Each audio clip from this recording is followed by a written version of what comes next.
എൻ്റെ ലൈഫിൽ ഞാൻ മറക്കാൻ പറ്റാത്ത 2 അനുഭവങ്ങൾ. ലേബർ റൂം ഞാൻ അനുഭവിച്ചു, വെന്റിലേറ്ററും അനുഭവിച്ചു. ഒരു പുറത്ത് ജീവൻ വരുന്നത് കാത്തിട്ട് നമ്മൾ ഇരിക്കുക, ഒരു പുറത്ത് ജീവൻ പോണത് കേൾക്കാതിരിക്കാൻ വേണ്ടിയിട്ട് നമ്മൾ നിൽക്കാം. എന്തായാലും ഉറപ്പായിരുന്നു, വെന്റിലേറ്ററിൽ കിടത്തിയപ്പോൾ തന്നെ ഉറപ്പായിരുന്നു ഏത് നിമിഷമാണ് ഡോക്ടർ വരും. എൻ്റെ വാപ്പ തിരിച്ചല്ല ഇതിലും വന്നതാണ്. ഇവിടുന്ന് വീണ്ടും നമ്മുടെ നാട്ടിൽ തന്നെ ആൾക്കാർ വീണ്ടും കുടിപ്പിച്ചതാണ്. അതാണ് നമ്മളെ നേരെ അവിടെ നാട്ടിലേക്കാനെ പറ്റുന്നില്ല. ആൾക്കാരെ ചിരിപ്പിക്കാൻ വേണ്ടി എന്തും പറയും, പക്ഷെ നമ്മുടെ കാര്യം പറയും നമ്മളിരുന്ന് കാര്യങ്ങൾ. അത് ഉള്ളിൽ നല്ല മനസ്സിലുള്ള ആളുകളെ, ഭയങ്കര ഇഷ്ടമുള്ള ആൾക്കാർ, എല്ലാവരും നന്നായിരിക്കണം ചിന്തിക്കുന്ന ആളുകൾ. അങ്ങനെ ഞാൻ പെട്ടെന്ന് കാര്യം നിങ്ങൾ വരെ ഞാനിപ്പോ കാര്യം ചക്കരക്ക ഇമോഷണൽ.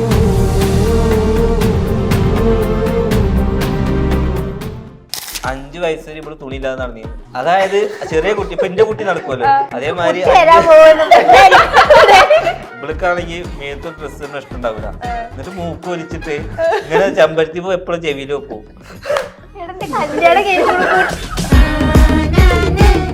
നല്ല തിന്നാൻ തരും, എന്നിട്ട് കൊല്ലാനും. അതാണ് ഓന്റെ ശീലം. എന്നെ സംബന്ധിച്ചിടത്തോളം ഓൻ വല്ലാതെ നമ്മളെ സ്നേഹിക്കുന്നുണ്ട്. എനിക്കത് ഇവിടെ ഭയങ്കര പ്രശ്നമാണ്. ഇവിടെ പറയൂ പെങ്ങളെ അളിയനെ കണ്ടു പഠിക്കുന്ന ഞാൻ കുടുങ്ങും. അങ്ങനെ പരാതി ഉണ്ടോ? പരാതിയുണ്ട്. വീഡിയോ ഓഫാക്കി. എന്തൊരു സ്നേഹം. എനിക്ക് ഒറ്റ പ്രാർത്ഥനയുള്ളൂ, കുട്ടിക്ക് ഇന്റെ കഥ കൊടുക്കണേ. കറുപ്പിന് 7 അഴകാണ്. അത് പറഞ്ഞു നോക്കി. ഒരാൾ വീട് കാണാൻ വന്ന പാട് നമ്മൾ ആഗ്രഹിച്ചുണ്ടാക്കിയൊരു വീടാണ്. ഇവിടെ വന്നിട്ട് പറയാം ലിവിങ് ചെറുതാലേ ചോദിച്ചു. നിങ്ങള് പിരാന്ത് കറിയിട്ട് കയ്യൊക്കെ പിന്നി കെട്ടിയിട്ട് എന്റെ വാപ്പ പറഞ്ഞോടാണ് പറഞ്ഞില്ല. ഇവിടെ നിന്നിട്ട് ലിവിങ് ചെറുതാണ്, ഇവിടെ ഈ കളർ പറ്റൂല. ഞാൻ ഇതിപ്പോ എന്റെ വീടാണോ? പേരെന്താ? ചിക്കോ. എന്നിട്ടും ആൾക്കാർ പറയുന്നത് നയിച്ച് തിന്നെന്ന് പറയുന്നത് ഞാൻ എങ്ങനെ നയിക്കേണ്ടത് എനിക്കറിയാം. നയിച്ച് തിന്നെന്ന് പറഞ്ഞാൽ ഞാൻ സത്യം പറഞ്ഞ കല്ല് കയറ്റി എത്രയോ കാലം നയിച്ചിരിക്കണം, അതൊന്നും പറ്റിയിട്ടില്ല. ഇപ്പോഴും ഞാൻ ആ കല്ലേറ്റാൻ ആഗ്രഹിക്കുന്നത്.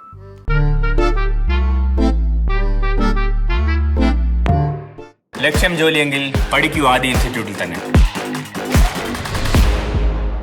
എന്തൊക്കെയുണ്ട് വിശേഷം? വിശേഷം കൊടുക്കാൻ അതെ, 2025 നിങ്ങളെ സംബന്ധിച്ചിടത്തോളം നല്ലൊരു വർഷമാണ്. വിശേഷം പുറത്ത് വന്നപ്പോ തൊട്ട് ഞാൻ അടുത്ത വിശേഷം വരാണ്. അതിന് വരും, ഓൺ ദ വേ ആണ്, ലോഡിംഗ് ആണ്. മോശം സമയത്തിന് ശേഷം ഒരു നല്ല സമയം ഉണ്ടെന്ന് പറയാറില്ലേ? അതുപോലെയാണ് 2025 നിങ്ങളെ സംബന്ധിച്ചൊരു നല്ല വർഷമാണ്. അങ്ങനെ തോന്നുന്നുണ്ടോ? ആണ്. 2025 പുതിയ സംഭവങ്ങൾ ലൈഫിൽ വന്ന്, കുട്ടി വന്ന്, വീട് വന്ന്, പിന്നെ പുതിയൊരു കുട്ടി വരുന്നേ, അളിയൻ വന്ന്, അളിയന്റെ ഐശ്വര്യം അങ്ങനെയൊക്കെയാണ്. ഈ വീട് എന്ന് പറയുന്ന സ്വപ്നം പണ്ട് മുതുക്കെ ഒരു സ്വപ്നമാണ്. സ്വന്തമായിട്ട് ആഗ്രഹിച്ച വീട് പക്ഷെ ഇത്ര വലിയ വീട് ആഗ്രഹിച്ചിട്ടില്ല. അതിനുള്ള സാമ്പത്തിക അമലത്തിൽ ഇല്ലാത്തോണ്ട് നമ്മൾ ആഗ്രഹിച്ചിരുന്നില്ല. പിന്നെ അത് ഇങ്ങനെ സ്വപ്നം എന്നുള്ളത് ലക്ഷ്യമായിട്ട് മാറിപ്പോയതാണ് ഈ വീട്. അല്ലെങ്കിൽ ഈ അച്ചീവ്മെന്റ് ഉണ്ടല്ലോ, അതിനെങ്ങനെയാ കാണണേ? കണ്ടോണ്ട് അമ്മ ഇല്ലാത്തതൊക്കെ നികത്തുന്നുണ്ട് കേട്ടോ, കുറവ് നികത്തുന്നുണ്ട്. ശരിക്കും ഇവിടെ അമ്മ ഇപ്പുറത്ത് ഉണ്ടെന്നുണ്ടെങ്കിൽ ഇപ്പൊ കൗണ്ടർ അടിക്കും. അതെ, അമ്മനെ മിസ് ചെയ്തു ഈ സമയം. ചിലപ്പോ ഹോസ്പിറ്റലിൽ പോയിക്കാ. ഇപ്പൊ വന്നു കഴിഞ്ഞാൽ നമ്മൾ എന്താ 4ാമത്തെ ഡോക്ടറെ മാറി കണ്ടുകൊടുക്കുക. ഇപ്പൊ ഒരു അല്ലെങ്കിൽ വലിയൊരു ആഗ്രഹമാണല്ലോ ഇപ്പൊ ഒരു വീട് എന്ന് പറയണേ. അതില് ഭയങ്കര ഹാപ്പി ബ്ലോഗ്സ് ഒക്കെ കാണുമ്പോ അതിലേറെ സന്തോഷം നമ്മൾ കണ്ടിട്ടുണ്ടായിരുന്നു. ആ സന്തോഷം പങ്കുവെക്കുകയാണെങ്കിൽ. സന്തോഷം എന്ന് പറയുമ്പോ ഏതൊരാളെ സംബന്ധിച്ച് വീട് എന്ന് പറയുന്നത് ഒരു മെയിൻ ആയിട്ടുള്ള ഒരു ഒബ്ജക്റ്റ് ആണല്ലോ ലൈഫില്. ഇപ്പോഴായാലും നമ്മൾ ഉണ്ടാക്കും അറിയാം, പക്ഷെ നമ്മളതിന്റെ പിന്നാലെ സഞ്ചരിച്ച് പോകും തോറും നമുക്ക് അതിന്റെ അത്ര അറ്റാച്ച്മെന്റ് കൂടല്ലേ. അപ്പൊ വളരെ പെട്ടെന്ന് അത് കിട്ടാൻ പറ്റി. നിങ്ങളുടെ സന്തോഷം കൂടെ പറയൂ. ഒരു ഹാപ്പിനെസ് തന്നെ നമ്മുടെ ഹാപ്പിനെസ്. കുഞ്ഞു ബേബി സന്തോഷം. അതിപ്പോ ഈ പറഞ്ഞ പോലെ തന്നെ എല്ലാവരുടെയും ഒരു സ്വപ്നമാണ്, അല്ലെങ്കിൽ കല്യാണം കഴിച്ചു കഴിഞ്ഞാല് ഒരു കുട്ടി എന്നുള്ള സ്വപ്നം. അപ്പൊ അത് വരാൻ പോകുന്നു. ചക്കര പറയൂ. ചക്കര എന്നോട് ഒന്നും ചോദിക്കരുതെന്ന് പറഞ്ഞു. ചക്കര ഹാപ്പിയാണ്. അമ്മയാ വേണ്ടി പ്രിപ്പറേഷൻ ഒക്കെ തുടങ്ങി കഴിഞ്ഞു.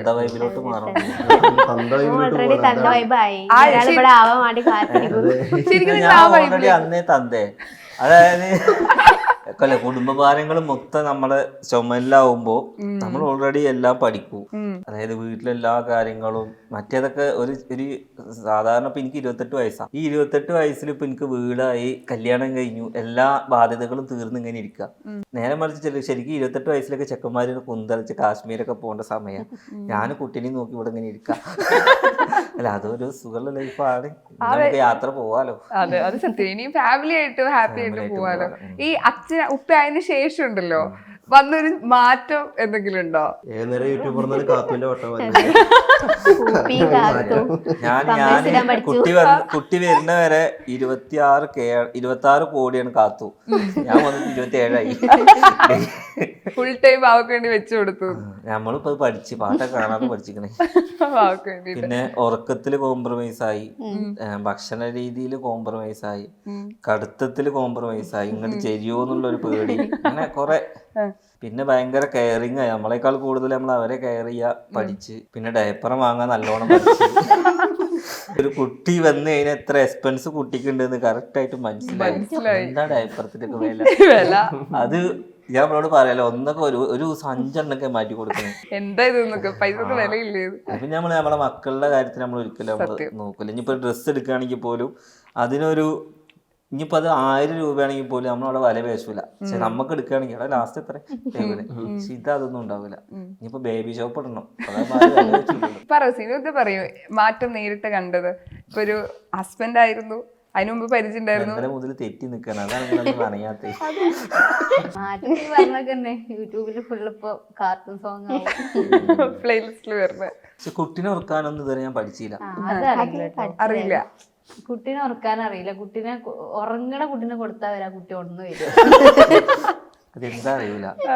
അമ്മയാവാൻ വേണ്ടി പ്രിപ്പയർ ചെയ്യാണല്ലോ. ഈ സമയത്ത് നമുക്ക് ബോഡിയിൽ ചേഞ്ചസ് വരും, മെന്റലി നമ്മൾ ഭയങ്കരമായിട്ട് ഇഷ്യൂസ് ഒക്കെ വരും, മൂഡ് സ്വിങ്സ് വരും. ഈ സമയത്തൊക്കെ ഹസ്ബൻഡ് ഒരു സപ്പോർട്ട് ഭയങ്കര ഇമ്പോർട്ടന്റ് ആണ്. അവൻ കുറച്ച് ഉയരമുള്ളതുകൊണ്ട് കുഴപ്പമില്ല, താങ്ങായിട്ട് നിക്കാം. നല്ല താങ്ങലാണോ? ശരിക്കും എങ്ങനെയാ? ഏകദേശം ഹൈറ്റ് എത്ര ഹൈറ്റ് ഡിഫറൻസ്? ഹൈറ്റ് എനിക്ക് 6 അടി ഉണ്ട്. ഇവള് 3 അടി. ഇവൾക്ക് എത്ര? 150 സെന്റിമീറ്റർ.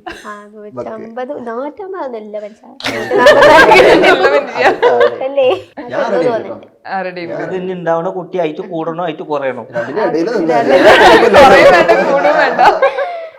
എങ്കിലും ആളുടെ ഒരു സപ്പോർട്ട് എങ്ങനെയാ? അടിപൊളിയാണ്. നല്ല താങ്ങലെന്നെ. രണ്ടു രീതിയിൽ എടുക്കും കേട്ടോ. നാളെ ചിലപ്പോ ഫുഡ് കഴിഞ്ഞില്ല. എന്നെ സംബന്ധിച്ചിടത്തോളം ഓൻ വല്ലാതെ ഇവിടെ സ്നേഹിക്കുന്നുണ്ട്. എനിക്കത് ഇവിടെ ഭയങ്കര പ്രശ്നമാണ്. പെങ്ങളെ അളിയനെ കണ്ടു പഠിക്കുന്നതാണ്. ഞാൻ കുടുങ്ങും. ഞാൻ ഈ വീഡിയോ എഡിറ്റ് ചെയ്ത ടൈമില് അല്ലേ, ഞാൻ ഈ വീഡിയോ എഡിറ്റ് ചെയ്യുന്ന ടൈമില് ഇപ്പൊ മാങ്ങ കൊടുന്ന് കൊടുക്കണു, പ്ലാവ് കൊടുക്കണു. എന്നിട്ട് ഇവിടെ അങ്ങനെ പരാതി ഉണ്ടോ? പരാതി ഉണ്ട്. വീഡിയോ ഓഫ് ആക്കി റൂമിൽ പോയിട്ട് കാണിച്ചുതരാതൊക്കെ. അല്ല ഇപ്പൊ ഒക്കെ പറഞ്ഞത് വാങ്ങിക്കൊടുക്കും. ഞാൻ ടോനോട് തന്നെ പറഞ്ഞു അത് ചെയ്ത് കൊടുക്കല്ലേ. പെങ്ങളൊക്കെ തന്നെ എന്തിനും ചെയ്ത് കൊടുക്കണം. റൂമിനോട് ഇങ്ങനെ റൂമിനുള്ളവരെ അങ്ങനെ കാണുന്ന പോലെ കാണുന്ന പോലെയല്ല. ഞങ്ങൾ അപ്പ തെറ്റും. കുട്ടി ആണ് വേണോ പെണ്ണോ അങ്ങനൊക്കെ ഒരു ആഗ്രഹം ഉണ്ടോ?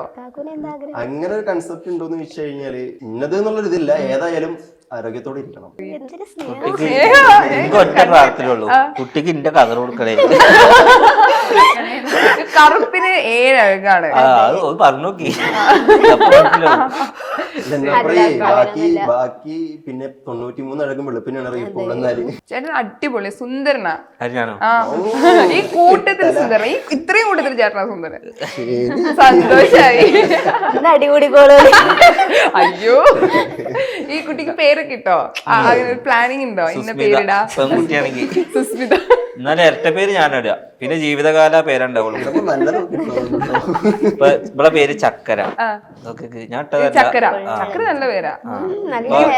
ഓളെ പേര് ഷഹന എന്ന് പറഞ്ഞൊരു മനുഷ്യനെ അറിയില്ല.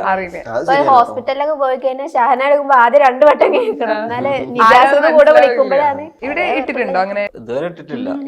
ഓൾക്ക് പിന്നെ 2 പേരുണ്ട്, നിജില എന്നുണ്ട് സിനു എന്നുണ്ട്.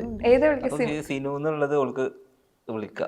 ചക്കര എന്നല്ലാണ്ട് ചക്കര തന്നെ അതിന് ആധാറിലോട്ട് പാസ്പോർട്ടിലൊക്കെ ചക്കര നോക്കാൻ പോകാൻ അതേ ഉള്ളൂ. ചക്കര എന്ന് പറഞ്ഞാൽ അറിയുള്ളൂ. ഞാൻ അതല്ല ആലോചിക്കുന്നത്. ഇതിനൊക്കെ ഞാൻ ഇത്ര ആകുമ്പോ ഏറ്റി നടന്നപ്പോ ഒരു കുട്ടിയാവാൻ പോകുന്നത്. അയ്യോടാ. ഇവള് സത്യം പറഞ്ഞു കഴിഞ്ഞാല് ഒരു 5 വയസ്സ് വരെ ഇവള് തുണിയില്ലാതെ നടന്നിരുന്നു. അതായത് ചെറിയ കുട്ടി, ഇപ്പൊ എന്റെ കുട്ടി നടക്കുമല്ലോ അതേമാതിരി. അല്ല ആ 5 ഇവൾക്ക് ഡ്രസ് ഇടുന്ന ഇഷ്ടല്ല. അപ്പൊ മൂത്ത പെങ്ങള് അല്ല മൂത്തോള് ഉമ്മാന്റെ വീട്ടിലുണ്ടാവുക. അപ്പൊ ഇവള് ചെറിയ കുട്ടിയ ഉണ്ടാവില്ലേ, ഇവൾക്കാണെങ്കിൽ മേത്തൊരു ഡ്രസ് ഇടുന്ന ഇഷ്ടം ഉണ്ടാവില്ല. എന്നിട്ട് മൂക്ക് വലിച്ചിട്ട് ഇങ്ങനെ ചെമ്പരത്തി പോ എപ്പോഴും ചെവിയിൽ വെക്കും. ുള്ള കാര്യല്ലേ. ചേട്ടന്മാർക്ക് ഇന്നും കുഞ്ഞാ എത്ര വലുതായാലും. എന്റെ മുഖത്ത് കണ്ടി പാട് കൊള്ളോ ഉണ്ടാക്കി തന്നു. ഈ പാട് കണ്ടോ? ഞാൻ എപ്പോഴും വിളിക്കാത്ത കല്യാണത്തിന് പോകും. അല്ല അല്ലാതെ പൊതുവെ ഞാൻ കല്യാണത്തിന് വിളിക്കലില്ല. അന്നൊന്നും നമുക്ക് യൂട്യൂബ് ഇല്ലല്ലോ. അപ്പൊ കല്യാണത്തിന് പോകും. അന്ന് എന്റെ അടുത്ത് സെമ്മ പറഞ്ഞ മാതിരി ഒരു ലേഡീസ് സൈക്കിൾ ഉണ്ട്. അപ്പൊ എന്താക്കി ഞാൻ എന്റെ ബാക്കിൽ ഇരുത്തിയിട്ട് പോയപ്പോ ബിരിയാണി നിന്നപ്പോ എന്റെ കൈ ഈ ബ്രേക്കിന്റെ കൈ നല്ല ലൂസാ. കയ്യിന്ന് ബ്രേക്കാണ് പോയി. നേരെ മുമ്പിൽ ബസ് ഒരു ഇടവഴി കൂടെ കയറ്റി ആവുന്നു. പിന്നെ നമ്മളെ കാണാൻ കൊമ്പിന്റെ മുകളിൽ അതൊന്ന് അത് കഴിഞ്ഞ് പിറ്റത്തെ ആഴ്ച കല്യാണത്തിന് പോയി. അപ്പൊ വരുന്ന വഴിക്കൂടെ ഒരു കുഞ്ഞാമ്മേന്റെ കടയുടെ ഒരു മാങ്ങാമൂച്ചി ഉണ്ട്. അപ്പൊ ഞാൻ എന്താക്കി അവിടെ നിന്നോളെ മേത്ത് കല്ലിട്ട് വെച്ചിട്ട് ഒരു മാങ്ങ കറിയ ഇന്റെ അടുത്ത് കൊടുത്ത് നിർത്തി കമ്പുമ്പോ തട്ടിട്ട് നേരെ ഞാൻ പറഞ്ഞു പെരയില് പറയരുത് പറഞ്ഞു. തിന്നാ നല്ല തിന്നാ തരും എന്നിട്ട് കൊല്ലാൻ. അതാണ് ഓന്റെ ശീലം. ഇതുപോലെ എന്തെങ്കിലും വികൃതി ഉണ്ടായിരുന്നോ കൊച്ചിലെ ചേട്ടൻ? ചിന്ന ഒഴിവാക്കാൻ വേണ്ടി എന്റെ അമ്മ കൊറേ നോക്കിക്കണേ. ഞാനെന്ന പാവത്തിന് ഞാൻ ഉള്ളതുകൊണ്ട് നോക്കാം. അന്ന് ഇന്നെ ഒഴിവാക്കിയിട്ടുണ്ടെങ്കിൽ ഇന്ന് ഈ പരിയൊന്നും ഉണ്ടാവൂല. അത് ശരിയാണ്. അതാണ് ചിലപ്പോ ഈ ചിലതിന് കണ്ട ഉപ്പിട്ട് കൊന്നാലും മരിക്കൂല അറിയില്ല. അതേമാതിരിയുള്ള സാധനം.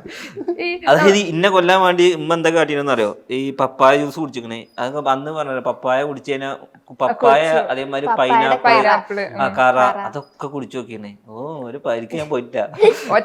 കളറ് മാത്രം മാറുള്ളൂ, ബാക്കിയൊക്കെ ഒറ്റയ്ക്ക് പൊരുതി വന്നവരാണെന്നൊക്കെ പറയില്ലേ? അത് ഇവിടെയാ. ഒരു ഫാമിലി ലൈഫ് മുഴുവൻ ചേഞ്ച് ആക്കാൻ ഒരാൾ വരാനില്ലേ? ഇവരൊക്കെ ഓപ്പറേഷൻ, ഞാൻ മാത്രം സുഖപ്രസവം. ഇത്രയും ചെയ്തിട്ട് ഞാൻ മാത്രം സുഖമായി വന്നേ. അപ്പൊ എനിക്ക് എന്റെ ലൈഫിൽ ഞാൻ മറക്കാൻ പറ്റാത്ത 2 അനുഭവങ്ങള്. അതായത് 1 മാസം ഇടവിട്ടിട്ടാണ് ഇപ്പൊ ലേബർ റൂമിന്റെ ഒരു മനുഷ്യന്റെ ഏറ്റവും വലിയ സ്വപ്നങ്ങളും ഇതും ലേബർ റൂമിന്റെ മുമ്പിലേക്ക് നമ്മളാട്ടെ പറഞ്ഞുതരാം. അതായത് അപ്പൊ ആ ടെൻഷൻ ആ നേഴ്സ് ഇങ്ങോട്ട് വരും, പോയിട്ട് വെള്ളം വാങ്ങിട്ട് പറയാം. അപ്പൊ അപ്പോൾ നമ്മൾ വിചാരിക്കുന്നത് കുട്ടി വന്നു വെച്ചിട്ടാ. അപ്പൊ ഈ വെള്ളം വാങ്ങി കൊടുത്തിട്ട് അന്ന് ഇലക്ഷന്റെ ടൈമാണ്, അത് റിസൾട്ട് നോക്കണം, ഇത് നോക്കണം. അതായത് പിന്നെ കുട്ടിയെ കാണുമ്പോൾ നമുക്കുള്ളൊരു സന്തോഷം കാര്യങ്ങളും. പക്ഷെ അതിനേക്കാൾ മുമ്പിലാണ്, അതിനേക്കാൾ വിഷമമുള്ള കാര്യമാണ് വെന്റിലേറ്ററിന്റെ മുന്നിൽ നിൽക്കുമ്പോൾ. അതായത് 1 മാസം കഴിഞ്ഞപ്പോൾ ഇതേ സിസ്റ്ററിന്റെ വാപ്പയാണ് വെന്റിലേറ്ററിൽ ഉണ്ടായിരുന്നത്. ലേബർ റൂം ഞാൻ അനുഭവിച്ചു, വെന്റിലേറ്ററും അനുഭവിച്ചു. ഒരു പുറത്ത് ജീവൻ വരുന്നത് കാത്തിട്ട് നമ്മൾ ഇരിക്കുക, ഒരു പുറത്ത് ജീവൻ പോണത് കേൾക്കാതിരിക്കാൻ വേണ്ടിയിട്ടും നമ്മൾ നിൽക്കുക. അത് രണ്ടും ഒരേ 2 മാസത്തിൽ ഭയങ്കര അനുഭവമായിരുന്നു. എന്തായാലും ഉറപ്പായിരുന്നു, വെന്റിലേറ്ററിൽ കിടത്തിയപ്പോൾ തന്നെ ഉറപ്പായിരുന്നു ഏത് നിമിഷമാണ് ഡോക്ടർ വരുന്നത് നമ്മൾ പേടിച്ച് നിൽക്കുക. മറ്റേ ഡോക്ടർ വരെ കാത്തു നിൽക്കുക. ഇത് ഡോക്ടർ വരുമ്പോൾ എന്താ പറയണെന്ന് പറഞ്ഞു വരരുതേ എന്ന്. രണ്ടും ലൈഫിൽ എനിക്ക് തോന്നുന്നു ലേബറിൽ എനിക്ക് നമ്മളെ പേര് വിളിക്കാൻ ആഗ്രഹിക്കും, ശരിയല്ലേ? അപ്പൊ അതായത് വൈഫ് ഡെലിവറി കഴിഞ്ഞു എന്ന് പറയാം. അതേസമയം നേരെ ഈ എൻഡിലേക്ക് വരുമ്പോൾ നമ്മളെ വിളിക്കരുതേ നമ്മൾ ചിന്തിക്കും. കാരണം ചിലപ്പോൾ ഒരുപക്ഷെ മരണ വാർത്ത അറിയിക്കാനാണോ നമ്മളെ വിളിക്കുന്നത് നമുക്ക് തോന്നിയിട്ടേ. പിന്നെന്ന് വെച്ചാൽ ഞാൻ പറഞ്ഞല്ലോ ഞാനിപ്പോ ഇത്രയും കുടുംബഭാരം ഏറ്റെടുക്കാൻ മെയിനായിട്ട് കാരണം എന്ന് വെച്ചാൽ ഉപ്പ മരണപ്പെട്ട്. പക്ഷെ ഉപ്പന്റെ പഴയതൊന്നും പറയാനൊന്നും ഞാൻ ആഗ്രഹിക്കുന്നില്ല. പക്ഷെ ഞാൻ ഉപ്പനെ ലൈഫിലോട്ട് തിരിച്ചു കൊടുന്നു. നല്ലൊരു മനുഷ്യനായി ലൈഫിൽ വന്നപ്പോൾ പിന്നെ നമുക്ക് കിട്ടിയില്ല എന്നുള്ളതാണ്. അപ്പൊ എനിക്ക് ഈ ഒരു വീഡിയോസ് കാണുന്ന നമ്മളെ പ്രേക്ഷകരോട് പറയാനുള്ളത് എന്താണെന്ന് വെച്ചാൽ, ഇത് ഞാനൊരു കൂലിപ്പണിക്കാരനാണ്, എൻ്റെ വാക്കൊന്നും കേൾക്കില്ല എന്നുണ്ടെങ്കിൽ കേൾക്കൊന്നും വേണ്ട. എന്നാലും ഞാനൊരു ചെറിയൊരു ഉപദേശം തരാം. ഇപ്പം ഞാൻ അനുഭവിക്കുന്ന വലിയ ടെൻഷൻ എന്താണെന്ന് വെച്ച് കഴിഞ്ഞാൽ, നമുക്ക് നമ്മുടെ ഉപ്പനെ നേരായിട്ട് നമുക്ക് നമ്മുടെ ഉപ്പൻ്റെ സ്നേഹം കിട്ടിയില്ലല്ലോ എന്ന് ആലോചിച്ചിട്ടാണ് ഞാൻ ടെൻഷൻ അടിക്കുന്നതും. ഇപ്പോൾ നമ്മുടെ ഉപ്പനെ അത്രയും വെറുക്കുന്ന കുറേ സംഭവങ്ങളൊക്കെ അത് ഉപ്പാനെ വെറുക്കുന്നതല്ല. അതായത് വെറുപ്പാൻ്റെ ഒരു മദ്യപാന ശീലമൊക്കെ ഇത് വേറെ രീതിക്കൊന്നും ആരും എടുക്കരുത്. ഞാൻ പ്രേക്ഷകരോട് പറഞ്ഞു തരാണ്. അതായത് ആ ശീലങ്ങളെയാണ് നമ്മൾ വെറുക്കുന്നത്. അതായത് ഞാനിങ്ങനെ ഡി എഡിഷനിൽ കൊണ്ടുപോയപ്പോൾ ഡോക്ടർ പറഞ്ഞു ഈ ഒരിക്കലും ഉപ്പനെ വെറുക്കരുത്, നേരെ മറിച്ച് ആ ഒരു മദ്യം എന്നുള്ള സാധനമാണ് നിന്റെ ഉപ്പനെ നശിപ്പിക്കുന്നത്. അപ്പോൾ നീ നേരാക്കേണ്ടത് ആ മദ്യപാനത്തിനെയാണ്. അപ്പൊ നിനക്ക് നിന്റെ ഉപ്പനെ തിരിച്ചിട്ടെന്ന് പറഞ്ഞു. അങ്ങനെയാണ് ശരിക്കും ഇപ്പൊ നമ്മളിപ്പോ എന്താ വെച്ചാൽ നിങ്ങളുടെ വീട്ടില് നമ്മൾ ഈ വീഡിയോസ് കാണുന്ന ആരെങ്കിലും നിങ്ങളുടെ വീട്ടിൽ നിങ്ങളുടെ ഹസ്ബൻഡോ അല്ലെങ്കിൽ സപ്പോസ് നമ്മുടെ മാതാപിതാക്കളൊക്കെ ഒരു ഡ്രിങ്കിന് അഡിക്റ്റ് ആണെങ്കിൽ ആളെ നമ്മൾ കുറ്റം പറയാതെ അയാളെ ലൈഫിലോട്ട് തിരിച്ചു വരാനുള്ള എന്തെങ്കിലും ഒരു ഓപ്ഷൻ നിങ്ങൾ തിരഞ്ഞെടുക്കാനാണെന്ന് ഞാൻ പറയുള്ളൂ. മറ്റേത് നമ്മൾ ആളോട് ദേഷ്യം വെച്ചിട്ടും ആൾ നോക്കാതെ ഇരുന്നിട്ടും ആളെ തെരുവിൽ കടത്തിയിട്ടൊന്നും കാര്യമില്ല. അയാളെ തിരിച്ചു കൊണ്ടുവരാൻ വേണ്ടിയിട്ട് ശ്രമിക്കുക. എൻ്റെ വാപ്പ തിരിച്ചെല്ലാ ഇതിലും വന്നതാണ്. നമ്മുടെ നാട്ടിൽ തന്നെ ആൾക്കാർ വീണ്ടും കുടിപ്പിച്ചതാണ്. അതായത് കുടിപ്പിക്കാന്ന് വെച്ച് കഴിഞ്ഞാൽ ഇപ്പൊ ഒരാൾ ഇവിടെ നന്നായി അളിയ കുടിയാരനാ, അല്ല തമാശ, അളിയനൊരു കുടിക്കുന്ന ഒരാളാണ്. അപ്പോൾ അളിയൻ കുടിയൊക്കെ മാറ്റി ഡി എഡിഷനിലൊക്കെ പോയി 3 മാസം അളിയനെ നേരാക്കാൻ വേണ്ടി അളിയൻ്റെ മക്കള് ലക്ഷങ്ങൾ ഡി എഡിഷനിൽ ചെലവാക്കി. അങ്ങനെ ലക്ഷങ്ങൾ ചെലവാക്കി അളിയൻ നല്ല നിസ്കാരം ഊത്തക്കായി പുതിയൊരു ലൈഫിലോട്ട് തിരിച്ചു വന്ന് ഒരു 3 മാസമൊക്കെ ഭാര്യയുടെ അടുത്തും കുട്ടിയുടെ അടുത്തും മക്കളുടെ അടുത്തൊക്കെ സന്തോഷമായിട്ട് ഇരുന്ന് ഒരു ദിവസം അതിലൊരു കുട്ടി മുടി വെട്ടാൻ വേണ്ടിയിട്ട് റോട്ടിൽ പോയിക്കോളി എന്ന് പറഞ്ഞ് പൈസ കൊടുത്ത് വിട്ടു. അത് ഞാനായിരുന്നു കേട്ടോ. അങ്ങനെ ഞാൻ പൈസ കൊടുത്ത് വിട്ട് പിന്നെ ആള് കുടിച്ചിട്ടാ വന്ന്. അപ്പൊ ഞാൻ അന്വേഷിച്ചു നോക്കിയപ്പോ ഇവിടുന്ന് ഒരാള് പറഞ്ഞേക്കാണ് വാപ്പനോട്, ഇജാകെ മാറിപ്പോയല്ലോ, ഇജെന്താ പണ്ടത്തെ മാരിയല്ലല്ലോ. അപ്പൊ സ്വാഭാവികമായിട്ട് എന്നോട് ചോദിക്കുമ്പോഴും ഇജൊന്നും പോയിക്കാ, ഞാനൊന്നും മാറിയിട്ടില്ല എന്ന് അതായത് ഒരു കുറവാക്കണമാരുടെ വർത്താനം പറഞ്ഞ് ഇനി മദ്യം എന്നുള്ള ഒരു സാധനം ഇയാള് തുടരുതിട്ടോന്ന് പറഞ്ഞു. 1 മുതൽ എല്ലാ ആൽക്കഹോളും ശരീരത്തിൽ നിന്ന് എടുത്തതാണ്. സ്വന്തം നാട്ടിലെ ആളുകൾ തന്നെ കൊണ്ടുപോയിട്ട് ഓരോന്ന് പറഞ്ഞ് പിരികയറ്റി മൂപ്പര് വീണ്ടും അതിനേക്കാൾ ഇരട്ടി സ്റ്റേജിലോട്ടാ പിന്നെ വന്നേ. പിന്നെ ആള് തിരിച്ചിട്ടിട്ടില്ല. അതാണ് നമ്മള് നേരാവണ നാട്ടിലെടുക്കാനേ പറ്റണില്ല. ഇപ്പൊ ഞാൻ എൻ്റെ വണ്ടി വാങ്ങി, കാറ് വാങ്ങി, 2ാമത്തെ ദിവസം എൻ്റെ വണ്ടിയുടെ ഇവിടെ തൊട്ട് വരെ വരഞ്ഞിട്ട് പോയി. എന്താ ആവശ്യം ഒന്നും അറിയുന്നില്ല. നമ്മള് വീട്ടിലൊരു മരണം നടന്നു കഴിഞ്ഞാൽ അടുത്തൊരു ജനനം വരുമ്പോ അത് അവരായിട്ട് ജനിക്കുന്നു എന്നൊക്കെ പറയാറുണ്ട്. അപ്പൊ അങ്ങനെ ഒരു വിഷ് ഇപ്പൊ മകളാണല്ലോ, അങ്ങനെ ഒരു വിഷ് മനസ്സിലെപ്പോഴും തോന്നാറുണ്ടോ? എന്തായാലും നമുക്ക് പോയി, നഷ്ടം മാത്രമാണ്. പിന്നെ വരുന്നതിനെ നമുക്ക് എഴുന്നേറ്റ് സ്വീകരിക്കാം. ഇപ്പൊ എൻ്റെ ഉപ്പ മരിച്ചല്ലോ. ഇപ്പൊ മരിക്കുന്നതിന്റെ കുറച്ച് ദിവസം മുന്നേ, അത് ഇപ്പൊ മരിക്കുന്ന ടൈമില് ആ ടൈമിലൊക്കെ മുന്നെയാണ് ഇവരുടെ കല്യാണം നടക്കുന്നത്. ഇവളുടെ കല്യാണക്കത്ത് എവിടുന്ന മടക്കണെന്ന് അറിയോ? മെഡിക്കൽ കോളേജിൽ നിന്നാ. നോമ്പ് കഴിഞ്ഞ അവിടെ കല്യാണം ഉള്ളത്. അപ്പോൾ കല്യാണക്കത്ത് മടക്കുമ്പോൾ ഇപ്പൊ അപ്പുറത്ത് ഓക്സിജൻ വെച്ച് കിടക്കുക. കാരണം അതുവരെ ഇപ്പൊക്കെ വലിയ കുഴപ്പങ്ങളൊന്നും ഉണ്ടാകുന്നില്ല. ഇപ്പൊക്ക് സത്യത്തില് വയറിലൊരു ചെറിയൊരു പുണ്ണ ഉണ്ടായിരുന്നു. പക്ഷെ ആള് ഈ ഡി എഡിഷന്റെ അഡിക്റ്റ് ആവുകൊണ്ട് ഭയങ്കര വാശിയായിരുന്നു. നമ്മൾ പറഞ്ഞാലൊന്നും ഗുളി കുടിക്കൂല, മരുന്ന് കുടിക്കൂല. ആ ഒരു പുണ്ണ് വലുതായി അത് മൊത്തം ബാധിച്ച് ലിവർ പോയി, കിഡ്നി പോയി, അവസാനം TBയിലോട്ട് മാറി. TB പറഞ്ഞൊരു അസുഖമായി. സാധാ TB അല്ല, വലിയൊരു അസുഖത്തിലോട്ട് മാറി. അപ്പോഴേക്കും പിന്നെ മൊത്തത്തിൽ ബാധിച്ചു കഴിഞ്ഞായിരുന്നു. നമ്മളിപ്പോ എവിടെയും കാണിക്കാത്ത സ്ഥലങ്ങളില്ലായിരുന്നു. അതിന് മുന്നേ ഇവരെ കല്യാണം ഉണ്ടായിരുന്നു. അത് കഴിഞ്ഞിട്ട് വീണ്ടും ഹോസ്പിറ്റലിൽ പോയായിരുന്നു. അപ്പോൾ അത് അവിടുന്ന് ഡിസ്ചാർജ് ആക്കിയിട്ട്, അതായത് ഇവര് 2 കൈ കൊടുക്കാൻ പറ്റി. അതായത് ലാസ്റ്റ് കുട്ടിയുടെ കല്യാണം വരെ ഉപ്പാക്ക് നടത്താൻ പറ്റി. അതിനുശേഷം എന്റെ കുട്ടിയെ കാണാൻ പറ്റി. ഇവളെ കുട്ടിയെ കാണാൻ പറ്റിയില്ല. വിഷമമുണ്ടോ? ഉറപ്പായിട്ടുണ്ട്. പേരക്കുട്ടീനെയും കൂടെ നമുക്കായാലും ആഗ്രഹം ഉണ്ടാവില്ലേ.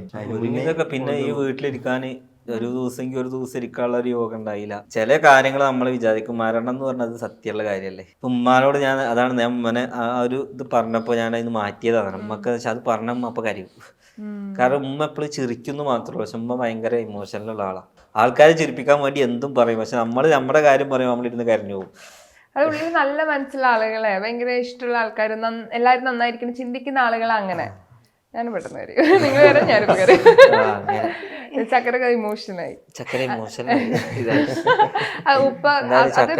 ചക്കരക്ക് ഉണ്ടാവുന്ന കുട്ടി ഇപ്പായിട്ട് വരട്ടെ. ഉപ്പായിട്ട് ജനിക്കട്ടെ നമുക്ക് വിഷ് ചെയ്യാം. ഇപ്പൊ ഡെയിലി നിങ്ങളെ കണ്ട് ആളുകൾക്ക്, സബ്സ്ക്രൈബേഴ്സിന് നിങ്ങളൊരു പബ്ലിക് പ്രോപ്പർട്ടി, വെറുതെട്ടൊന്നുമില്ല, പബ്ലിക് പ്രോപ്പർട്ടി പോലെയാ. നമ്മുടെ സ്വന്തം വീട് പോലെയൊക്കെ കയറണം. അത് ചിലപ്പോ നിങ്ങളുടെ പ്രൈവസിനെ അത് നിങ്ങൾക്ക് ബാധിക്കാറുണ്ടോ? പ്രൈവസിനെ ബാധിക്കണ്ട, ചെറുതായിട്ടൊക്കെ ബാധിക്കും. ചിലപ്പോ കുട്ടിക്ക് പാല് കൊടുക്കുക ഇവിടെ. അപ്പൊ നമ്മള് പറയാതൊക്കെ പെട്ടെന്ന് കയറി വരുമ്പോ സബ്സ്ക്രൈബർ ആണെന്ന് പറയുമ്പോ ചിലപ്പോൾ പാല് കൊടുക്കുന്ന ടൈമാവും. ചിലപ്പോ തലയിൽ തട്ടുണ്ടാവില്ല. അപ്പൊ ഇതിന്റെ ഇടക്ക് നമ്മൾ കൂടി ഇരുന്നിട്ട് തന്നെ വീട് കാണാൻ ഒരുപാട് ആൾക്കാർ വരും. നമുക്കൊന്നും പറയാൻ പറ്റൂല. നമ്മള് ബെല്ലടിച്ചു അപ്പൊ ഞാൻ എന്റെ മുമ്പിൽ ടച്ചിന്റെ ബെല്ലല്ലേ, അത് അടിക്കാൻ വേണ്ടിട്ട് ആടൊക്കെ പറഞ്ഞാണ് അറിയും. പക്ഷെ അതൊന്നും അല്ല. നമുക്കൊരു പ്രൈവസിയും കാര്യങ്ങളൊക്കെ ഉണ്ട്. ഇപ്പൊ ഇന്നലെ ഒരാൾ വീട് കാണാൻ വന്ന പാട് നമ്മൾ ആഗ്രഹിച്ചുണ്ടാക്കിയൊരു വീടാണ്. ഇവിടെ വന്നിട്ട് പറയാം ലിവിങ് ചെറുതാലേ ചോദിച്ചു. നിങ്ങള് പിരാന്ത് കറിയിട്ട് കയ്യൊക്കെ പിന്നി കെട്ടിയിട്ട് എന്റെ വാപ്പ വരഞ്ഞോടാണ് പറഞ്ഞില്ല. ഇവിടെ നിന്നിട്ട് ലിവിങ് ചെറുതാണ്, ഇവിടെ ഈ കളർ പറ്റൂല. ഞാൻ ഇതിപ്പോ എന്റെ വീടാണോ. നമ്മൾ ആഗ്രഹിച്ചൊരു വീട് വെച്ച് വീട് കാണുന്നു വരുന്നു, അവര് വരുന്നത് എന്തിനാന്ന് വെച്ച് കഴിഞ്ഞാൽ വീട് കണ്ട് ഇഷ്ടപ്പെട്ട് അവർക്ക് വീട് വെക്കാൻ വേണ്ടിയിട്ടാണ്. അപ്പൊ ഒരു വീട്ടിൽ വന്ന് എങ്ങനെയാണ് ബിഹേവ് ചെയ്യേണ്ടതെന്ന് അവർക്ക് അറിയുന്നില്ല. നമുക്ക് സങ്കടം വരികയായി. നമ്മൾ ഇത്രയും കഷ്ടപ്പെട്ട് നമ്മൾ ഒരു വീട് വെച്ചിട്ട് ഒരാൾ നമ്മളോടത് നന്നായി എന്ന് പറയുമ്പോൾ നമ്മൾ ആ പണിയെടുത്തതിനൊക്കെ എത്ര വർഷം പണിയെടുത്തതിനൊക്കെ അതിനൊക്കെ നമുക്കൊരു എന്തോ ഇത് കിട്ടി, നമുക്കൊരു അംഗീകാരം കിട്ടിയ മാതിരിയാ. ഒറ്റ അടിക്ക് വന്നിട്ട് ലിവിങ് ചെറുതാണ് എല്ലാം കഴിഞ്ഞില്ലേ. ഇപ്പൊ പഴയ വീട്ടിൽ നിന്ന് പുതിയ വീട്ടിലേക്ക് വന്നു എങ്കിലും പഴയ വീട് അവിടെ ഉണ്ടല്ലോ. ഞാൻ വ്ളോഗിൽ കണ്ട ഇടയ്ക്ക് അങ്ങോട്ട് പോകുമ്പോൾ ആ വീട് ഭയങ്കരമായിട്ട് മിസ് ചെയ്യണു. നിങ്ങളായാലും ഒരു ദിവസം അങ്ങോട്ട് മാറി പോകുന്നൊക്കെ പറഞ്ഞു. ഇനി പോവും, ഞാൻ നാളെ അവിടെ പോകും. അല്ല, ആ വീടിന്റെ ആംബിയൻസ് അതൊരു മേജർ മിസ്സിംഗ് ആണ്. ഞാൻ ഇന്നലെ ഞാൻ അതിനോട് പറഞ്ഞു, രാവിലെ ഞാൻ അങ്ങനെ സിറ്റ് ഔട്ട് ഒന്ന് നിൽക്കും കുറച്ചു നേരം. അപ്പൊ നേരെ കാണുന്നത് നമ്മളവിടെ വലിയൊരു തിരുമ്പാൻ പോണ അത് ആ അമ്മച്ചല്ലേ. രാവിലെ എഴുന്നേറ്റ് നേരെ സിറ്റ് ഔട്ടിൽ ഒന്നിങ്ങനെ നിൽക്കും കുറച്ചു നേരം. അപ്പൊ നേരെ ബാക്കിൽ കാണുന്ന വലിയൊരു മലയുണ്ട്, അനങ്ങമല മലുണ്ട്.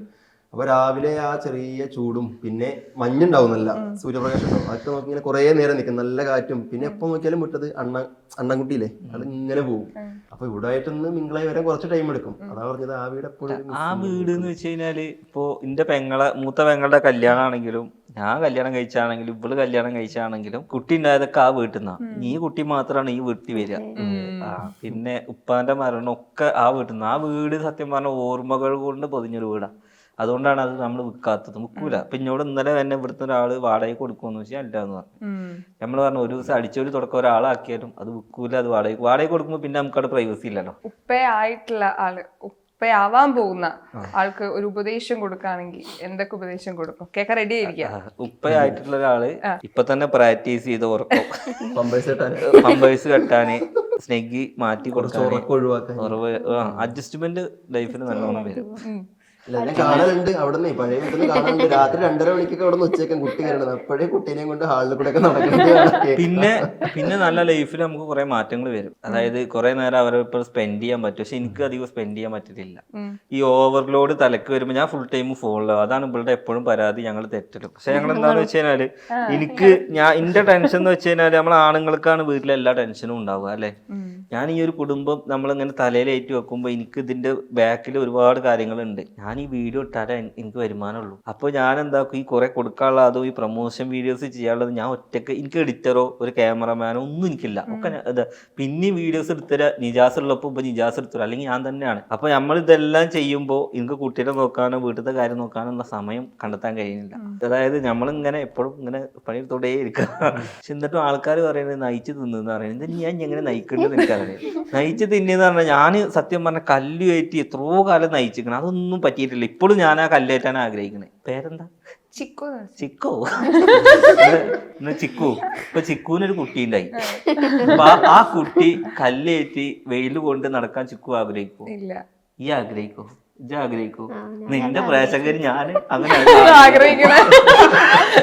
ഇപ്പോഴും ഞാൻ ആ കല്ലേറ്റി നടക്കാൻ ഓരോ ആഗ്രഹിക്കണം. അല്ലാതെ എപ്പോഴും അവനാന്റെ മാതാപിതാക്കൾ അവനാന്റെ മക്കള് നേരാവാൻ വേണ്ടിയിട്ടാ ചിന്തിക്കുള്ളൂ. ഞാനാണെങ്കിൽ പോലും ഇനിയിപ്പൊ എന്റെ കുട്ടിയെ പറഞ്ഞില്ല, ഞാൻ കുറെ കാലം വാടക വീട്ടിലിരുന്നു. ഇപ്പൊ എന്റെ മകള് സ്വന്തമായിട്ട് നല്ലൊരു വീട്ടില്, ഇങ്ങനത്തെ ഒരു വീട്ടില് വളരുമ്പോ എന്തായാലും ഈ ഒരു കൾച്ചറിൽ ഞാൻ കുട്ടി വളരും. ഞാൻ വളർന്നത് വേറൊരു കൾച്ചറിലാ. അതുകൊണ്ട് എന്റെ കൾച്ചർ ഇങ്ങനെ ആയി പോയി. എന്നാലും നമുക്ക് ജീവിതം പഠിക്കും. ജീവിതം പഠിക്കണം എന്നുണ്ടെന്നുണ്ടെങ്കിൽ അത് നമ്മള് എന്താണ്, ആ അനുഭവങ്ങൾ നമുക്ക് വരണം. അല്ലാതെ ഒരിക്കലും ഒന്നും നമുക്ക് പഠിക്കൂല. ശരിക്കും അങ്ങനെ വളർന്ന് ഇങ്ങോട്ട് എത്തണം. എന്നാലാണ് ഒരു സുഖ അല്ലേ, ഒരു മനസുഖം.